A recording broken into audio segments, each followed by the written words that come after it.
Okay, before we go to our story, which we're going to talk about weddings, I just want to mention that I'm getting a lot of people messaging me this, and this is on our Facebook page and on our North Dakota, well, actually not on North Dakota Today, on Valley News Live. There was a mountain lion sighting in West Fargo, 26th Avenue South, 1st Street East.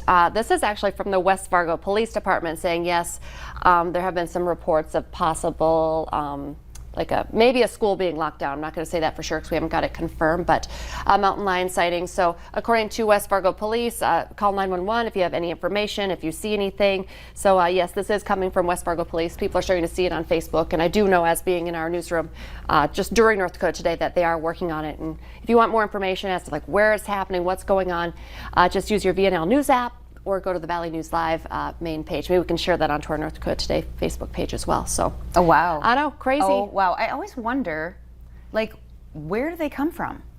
They just they're follow coming the up a river. Yeah, they follow the river. I feel like we've had more than our fair share of sightings in West Fargo, right along the Cheyenne River. Right, so there's been quite a few. So be careful. Anyway. If you see anything, call police for sure. Yes.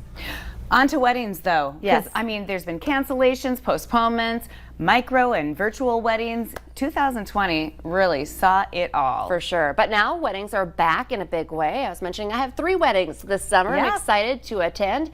But couples do need to prepare to pay a little bit more for their big day. Dan Shinneman has the details. Going to the chapel and getting married is going to get more expensive.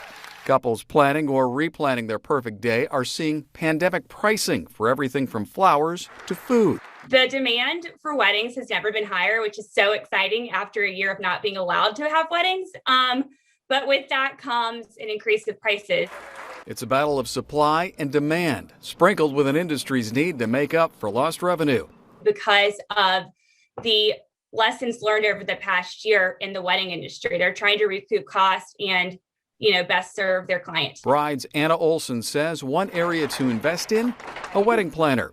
And I think for couples who are not maybe able to hire a full service wedding planner, there's still options available to help them cut costs. There are websites that can help you pay hourly, or you can hire a month of wedding planner or a day of planner. This fall and next spring are already booking up like crazy. Amanda Hunt opened Lorienne Bridal Boutique in Glendale, California last year. The same week, COVID shut down the country. Our very first year in the worst year for a business ever was very, very difficult.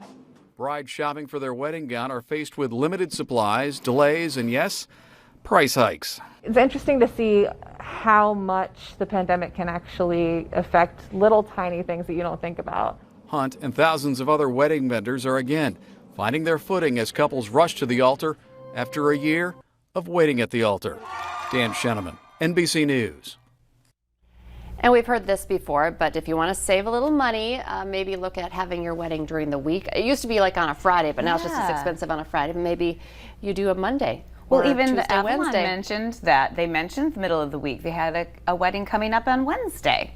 So why not? Very interesting. Cheaper. Maybe it's cheaper and maybe not as many people can go. So your guest list is smaller. Yeah, your guest list is smaller. If that's what you want, is a smaller wedding. So anyway. Coming up on today's show, why our dry weather could be putting a family fall favorite at risk.